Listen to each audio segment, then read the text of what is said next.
Welcome everyone to Community Call 21. Yay. If our community call was a person and it was 21 years old, it could do anything in any country in terms of partying. I mean, it's the legal drinking age. That was a terrible joke. I'm sorry. It wasn't an icebreaker as much as I wanted it to be. It was an ice creator, if anything. So a little forward as usual. We're covering everything today, including product updates as usual. Some just to give a little sneak peek, we have about, I think, 6 or 7 updates, pretty major. I don't know how we keep shipping this way, but I always think like, oh, do we have enough for a community call? And then it turns out we have groundbreaking stuff coming out. So we definitely do this week. Then we have some support news for the most urgent, biggest, most frequent things that come up, and some about community. And as usual, the call is recorded and the recording will be uploaded to our YouTube channel, which is growing pretty slowly and surely and cutely. So let's get into the product updates already. What do you say? I see you guys are pretty active in the chat here too. It's really cute. Keep it going. Let me just say one thing before we get into it is don't forget that we are sharing the visuals in the secret chamber. So if we are talking about like a feature update or anything, new in Guild, we will post everything there. Like it's easier for you to, understand what we are talking about. And also it's a really great memory for us. Like sometimes I'm just scrolling back, even, I don't know, guys, if you remember for the December one, when we had so many, personal kind of thing, internal. So we're sharing everything there. Don't forget. Thank you for that disclaimer. Very, very right. We do have screenshots and everything, videos prepared. So take a look there if you're in Discord. So the first product update is a little bit more like a support thing. We're growing into deep waters gradually. So the first thing is a pretty small one, but efficient. We implemented requirement-specific error messages on the interface. So in the past, only general error messages were displayed next to the roles, which were pretty confusing to, anyone who, essentially anyone who has trouble with Guild. And from now on, the error messages will be very specific to the role itself. And then why is the error occurring? Sometimes it's not Guild's fault. Sometimes the other company that, like, for example, a campaign provider like Galaxy has an API error and we cannot bring in live news to check access. And sometimes it takes a little bit more time. So we'll have more knowledge of, or everyone who sees these error messages will have more knowledge of exactly what the issue is and more clearance on the troubleshooting moving forward as you guys send in the screenshots as well. So it's pretty helpful. Yay. Going a little bit deeper, and I really, really like how we structured this update session because it is like that. The second one is we fix a pretty big set of things with our Telegram integration. So we've been saying for quite a few months that it's going under a rework. And now the rework is done. Thankfully, that took a while, but we got there. Now the bot is reliably kicking out members who don't satisfy the requirements anymore. There's been some trouble with that. And so to give more description, from now on, if someone loses the Telegram chat reward in your guild or in the guild, members who go through the status check again and don't satisfy the requirements anymore will be kicked. The status check, just as an info, this is general info, not just in case of Telegram, happens when the user visits the page of the guild or if there's any changes happening with the requirements that the admins make. Or of course, if it's through Discord, if the join button is being interacted with. So that's how the status checks happen. That's it. Going a little bit more deeper, the third product update is, I've already posted a little video about this, just a teaser on our Twitter, is the manual role reordering. It's super, well, It's been, I think, requested for over 9 or 10 months, and there's been quite some stuff that we had to like do before it to make it work and look nice on the website itself. So now it's finally here. I think we talked about it last week as well, but admins can manually change the order of the roles, this way having much more clarity and organized structure to the guild. So if you want to emphasize a specific role, you can fully pull that up to the top, or you want members to like really see something. You can also say if a few roles are not as important or more niche, like only like 10 people can join that of your 1,000 member community, because it's like a whale role or something very specific, then you can have the bigger ones on top so that most of the members can see those. Then alongside of the roles is the visibility and invisibility. It's really, really cool. This is actually pretty huge unlock. Well, as you know, we already implemented this. I think obviously, as usual, our guild is the first one that implemented visibility of roles. So we've been having this for a while. You've experienced how you don't necessarily know, you don't necessarily see or can write everywhere in the server. We also use a lot of hidden and secret roles because we've experienced a lot of role farming, and the server went into a really confusing direction that we didn't want it to go to, and this helps us a lot in keeping it on track. And not just that, but if you think about it, having roles that are not, oh wait, let me just take a step back and tell you what the actual improvement is here before I get into the whole theology of it. So essentially what you can do is now we have 3 versions of the roles, 3 attributes for visibility. One of them is fully public, like all the roles had before. The second one is secret, which means members who have the role can see it, but members who don't have it cannot see it. Essentially, you see it once you got it. And the third one is hidden, that will only ever be visible for the admins. So why is this important and super mega cool?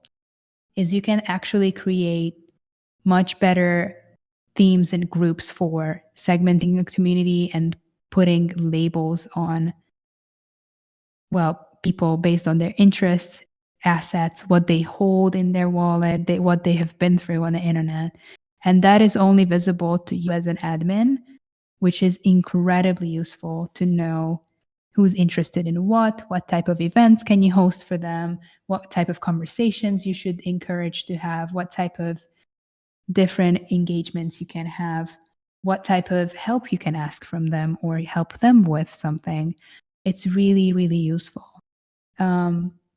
Yeah, so obviously you can curate these member lists based on the roles into allow lists, which are useful for everything else in crypto, including airdropping or sending each other things or qualifying for any other protocol in the space, essentially. So this is essentially a curation segmentation tool. It's really impressive. You can do this with the public ones as well, but it makes much more sense and gives a much clearer, honest picture if the role is actually not visible. And I have to note it here that the role does not have to correspond to a reward even for people to go get the role when they join your guild. They'll still get this information and knowledge about them. It's pretty good. I really, really like experimenting with this. One more thing that it can be really useful is helping with a little bit of security slash, in our case as well, protection against farming or essentially unwanted types of behavior or activities, because you can set roles which are the opposite of that. Like you want people who have been through certain actions have completed certain actions on the blockchain, have completed different quests or acquired different assets or have different age of accounts or have like an actual social influence and have an extensive network, you can set up pretty interesting roles with this. And that helps a lot with verifying who's actually more of a Web3 citizen and who belongs in your community. Essentially, you can really identify the people and personas and everything. So this is mega interesting, and I really, really recommend you play with it. I also have one of my friendly guilds to just play with this, and it's been really fun to set up these hidden and secret roles. Moving on, going a little bit more technical here. So there's been quite some frustration that we got from our support tickets regarding getting rewards, and sometimes with different malfunctions of sometimes user error, sometimes guild, but rewards don't necessarily get distributed. There's a few occurrences where that doesn't happen. And so we wanted to make sure that you have more control over this process and resolving this. So we've implemented a new button on every guild's page. It's next to the exit sign. So above your rewards, it's a little two arrows going into each other.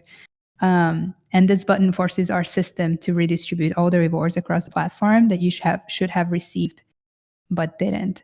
So for example, if you're already a member of the guild, which let's say has a Discord role as a reward to a specific role, you're in the guild, you already joined the guild, you're part of the Discord, but you didn't get the role, you can just come back here, press this button, and you'll get it.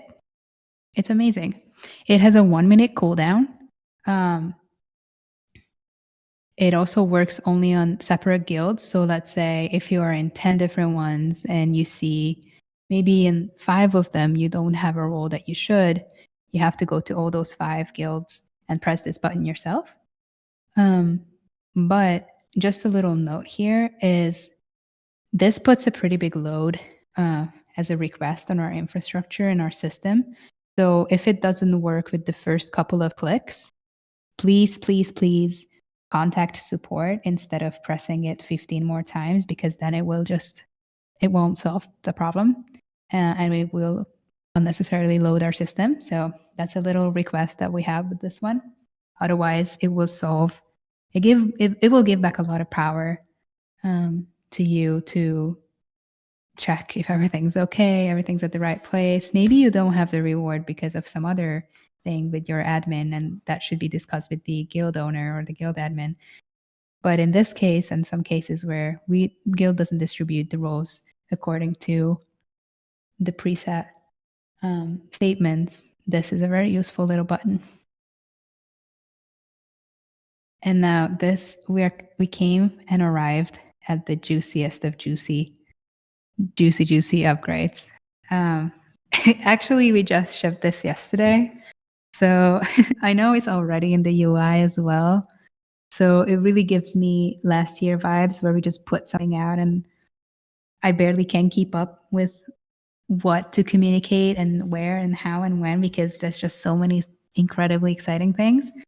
So this new upgrade that we have is a new requirement type.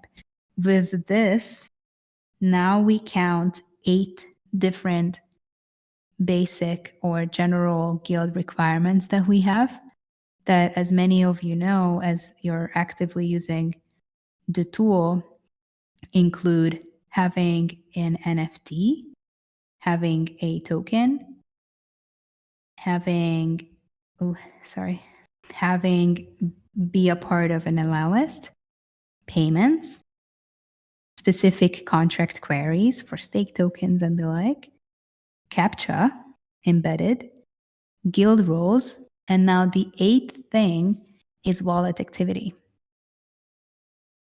Amazing, right?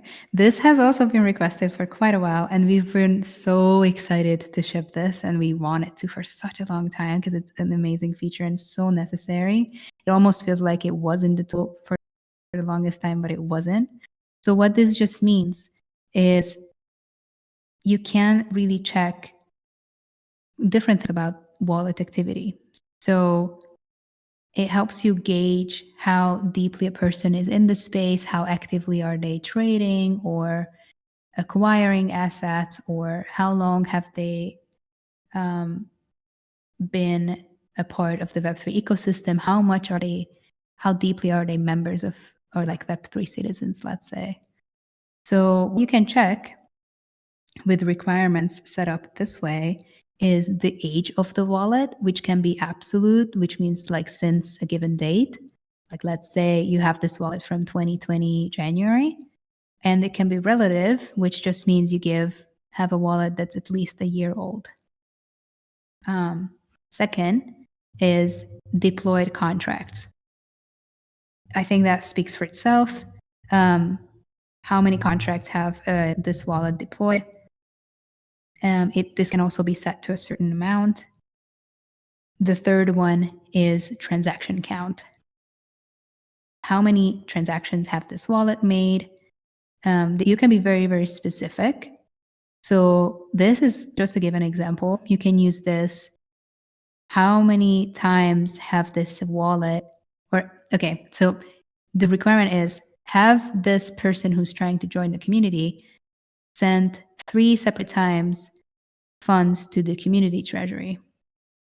Another example is, have they traded with a specific contract, let's say like swapping tokens, and if so, how many times? So this third one, the transaction count, is fully a number.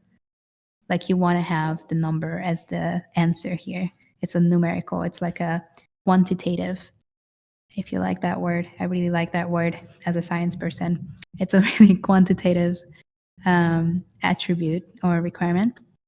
And then the fourth one is asset movement. This is it was a little bit more difficult to understand for me. It's the other side. It's the quality, not the quantity. So this one, members or guild admins can set who have moved a certain asset from or to their wallet. So for example, have you moved an X amount of Ether in the last month?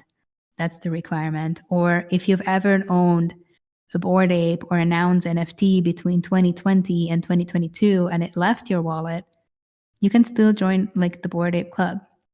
If you don't own it anymore, but you have in this time period, you can still come in and get access. It's essentially checking transactions in and out of a given wallet.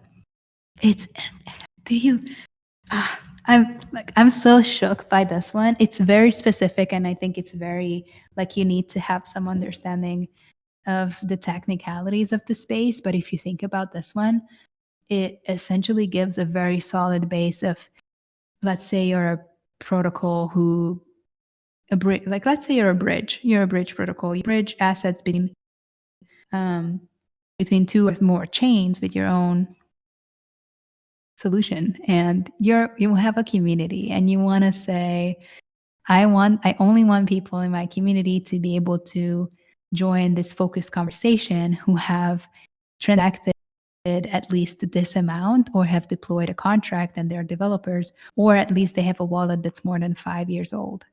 Like, this is pretty crazy. This is such a good base for establishing a focused community around, like, a very, very Web3 native community. I'm speechless after this, but I hope I gave a good description. It's supported on a few chains, including Ethereum, Arbitrum, Polygon Mumbai, Optimism, and of course Girly.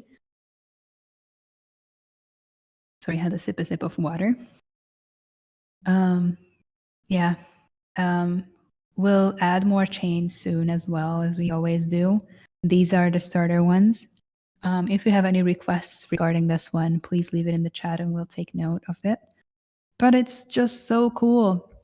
I can't wait to use it. Also, any new bigger communities that are using Guild, I know they might like this one, and the ones that we talk to, they really, really appreciate this upgrade. So I can't wait to show it to them and start using it. I think it's really valuable. And I'll give it over to Hannah for the support news. Okay. I just want to say one sentence about the previous feature, because I think from today, this is my favorite requirement type, because actually like how the developers were talking about it and, telling me exactly like what is it and how, I can, or we can just suggest it to other communities. Like it is an actual game changer for both like DeFi communities and for those, who are looking for contract wizards besides, just using it for Sybil resistance. So I have a really, positive thinking about this one. And Reka, yes, mentioned just few things about support previously, and I just want to, head into it. And first things first, share some excited updates from our whole support team. We are here with great news because the issues with the Twitter account connection verification should be all resolved from now on. So if you couldn't connect, you can do it now. You can just head to Guild.XYZ and you can just connect your Twitter account, hopefully without any issues, because we talked about it previously, like there were more roots of these issues as timestamps.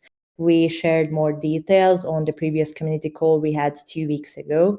So thank you so much for your patience and cooperation with this, because I just want to give a huge shout out to everyone who used our support system, that the one that we have integrated on our platform properly. And if you clicked on the right buttons to report the Twitter issue and provided us feedback, this way it helped us like a lot to fix this problem even faster. Because as mentioned 2 weeks ago, we are using the Intercom insights to see like which issues are the most rising and which ones are the ones that we need to put on top priorities. And based on our metrics, we can see it now. It looks like the issue is happening way less frequently now. So if you even like encounter any issues, we just change the routing, so you can actually have the opportunity to tell us more details, like what are you experiencing with. We're going to put the metrics in the secret chamber. You can check it out there also. Like it's crazy how there's a really big peak at this, and then afterwards it's just less and less times you were reporting this issue. So from now on, everyone can just share more details about the Twitter issue. And also, there's one more update. From now on, we give everyone the opportunity to open support tickets and reach us through emails. Because I experienced it previously. If I just went back and texted someone back, sometimes I didn't get reply. So this way we can stay in touch, in a better way. So you can choose the opportunity to open a support ticket instead of just having it as a conversation. So whenever I will text back to your ticket, you will just get a notification in the email. And also I think you can reply back via your email. So it's easier to, just stay in touch. Also, we improved our support system in a different way. So from now on, we are making it easier for you guys to connect with us, as I said, and like this, you're going to receive less automated responses, because I know that this is a really big, issue between us, how we are managing our support, how it changed from, by shifting from Discord. But currently I'm working on rephrasing the whole thing and making it more friendly. So that like there are actual people behind those messages, and the messages will be more, shorter, more digestible. So you will have a better feeling by using it. And since the Twitter is all set and ready, hopefully for you to, connect your account, now we are shifting our focus to the wallet verification issue. We've already created a dedicated path on our intercom with a workaround recommendation how you can manage it to actually connect your wallet, because currently we are working on a permanent solution, but until it's not implemented, we have a workaround ready for you. So you can check that out if you are, encountering this issue. And per usual, we are asking everyone who experiences this issue just to click on that path, just like how you did it with Twitter. So we can see the metrics and we can just follow up with our developer team and with our support team, like which, issues are the most urgent and more rising. So yeah, that's from me about the support. Thank you, Hannah. And I'll move on to the next section of the community call, the community updates. We hit a big milestone. We have over 100,000 members in our guild. Pretty crazy, huh? Thank you for everyone who has been here since the beginning. Luckily, we have some guild roles to show. We have been leaving a little bit of breadcrumbs, so we know of like phases of who has been here longest. And I really like this idea of continuing that, of leaving. We actually we had a little event yesterday when we talked about events and a little bit community building.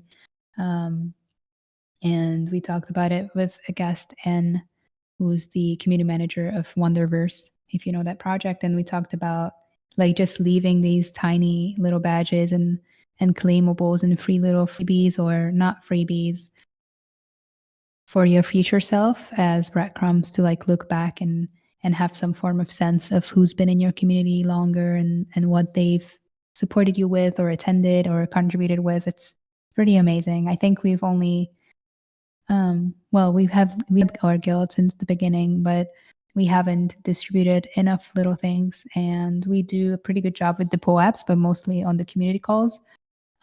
So we'll be discovering a little bit more ways of leaving these breadcrumbs, because they're going to be very useful in a year or two or more, or just for, I don't know, any other purposes. Utility to the little badges.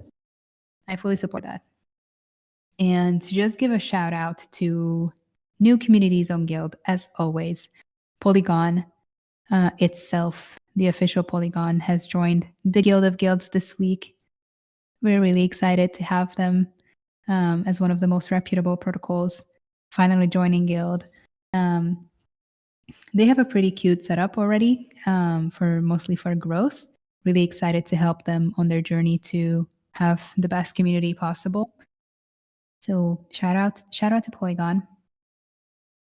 And more pieces of community news is we talked about our Squire program a little bit last time, but we have launched the program officially for eligible guilders to fill out an application if you want to contribute in any way. It also just helps us, even if you cannot contribute anytime now, it just gives us like a good base to know what you're interested in, what can we count on you with or help you with, or how can we collaborate more. So it's for everyone who sees the Squire channels, you're eligible. And if you feel up to it, fill out the application.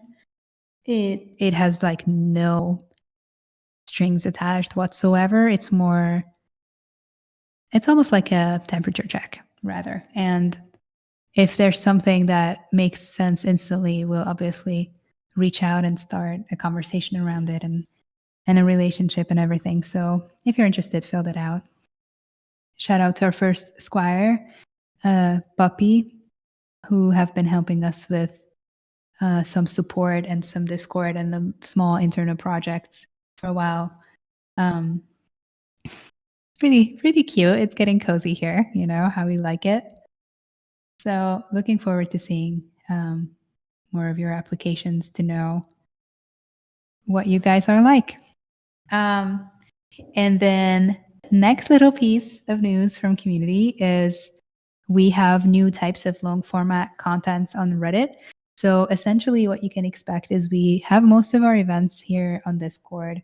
We also upload videos and audio content to our YouTube channel. And if you prefer even the agenda from community calls or other, if you'd like reading and, skimming through stuff, then written content is mostly well put together, found on our Reddit. We also obviously have our Twitter and everything going on, but Reddit is the place for longer form content, and we'll also repost them on our Mirror if you prefer that. And we published an explanation piece about our support approach, how it works, and what our logic behind the current system is, although Hannah just gave a pretty good rundown. But there's a pretty good explanation if you have more questions or you're interested, or you want to set this up for yourself, for your project. Just take a look at that. It's a pretty good insight of what and how we do it. And then community calls will be compiled and published on our Reddit in 2 different parts. We have the product side going on in the Guild.Logs. We are pushing out the 3rd one, I think, today. And the other half for community use are compiling that every week-ish, or maybe every 2 weeks. These are all news that are not product related, and it's more on our community side. Sometimes we include pieces or information that aren't mentioned in the community call, but we try to align all of those into one. Like, this is the information spreading event, but then we also try to make sure that it's available elsewhere. And also, if we share content that's not, in these specifically, we have somewhere that you can get that. And partially that's the Reddit. And then yesterday, the little event we had is the first Reika's Rodeo, which is a kind of like a tiny workshop. And I've really appreciated how the journal clubs on Thursdays have been going. It's small, it's cozy, there's healthy discussion going on. I feel smarter every time I leave it, and it's just generally a good vibe and really recharging. And 40 minutes, an hour go by incredibly fast, and I always feel like I want to just stay. So that was really inspiring. And also, I was really thinking of how can we give more, like, how can we create more of a reliable and cozy space, which is what I'm longing for, and I imagine a lot of you are.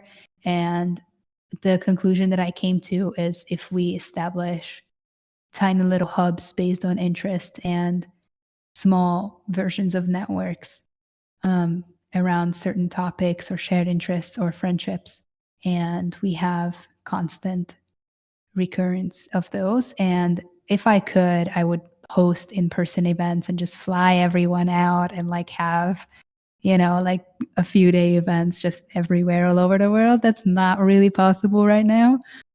So the second best thing is to just host them live online. And, that's not too bad. We're living online. It's fine. And the first version of that is the rodeo. I just came up with the name. I might change it. It's pretty fun though. And at least it's RR, it's going with the theme.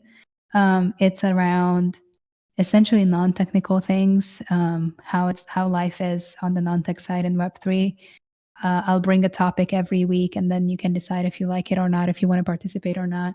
And I decided to also always invite a person that I know who that theme is really, really good for or makes sense for them. So this week, the first one, the topic was how to host events successfully or more successfully. These are more around online events, and I've invited N, fellow community manager extraordinaire, and we discussed the ins and outs of the event and all of our knowledge around it. It was really cute.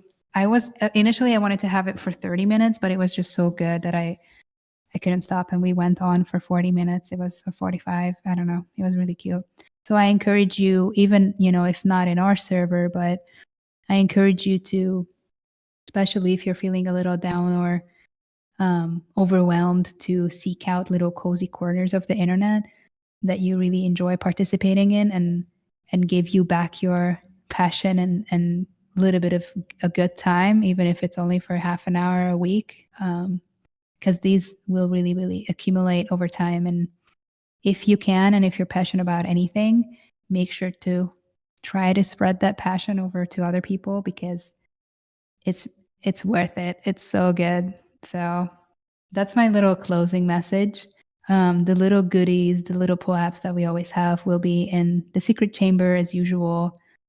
We got you covered. And then a little heads up, tomorrow we have our, I think, third or maybe fourth journal club. As usual, 6 p.m. CST, or I think that's noon Eastern time for wardens and knights.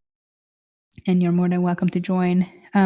This week's article that we go through will be posted in the journal club channels, so you can see. I still have to read it, but I can't wait to join. And yeah, so this was today's community call for the past 2 weeks. Thank you everyone for joining. It's been amazing, as always.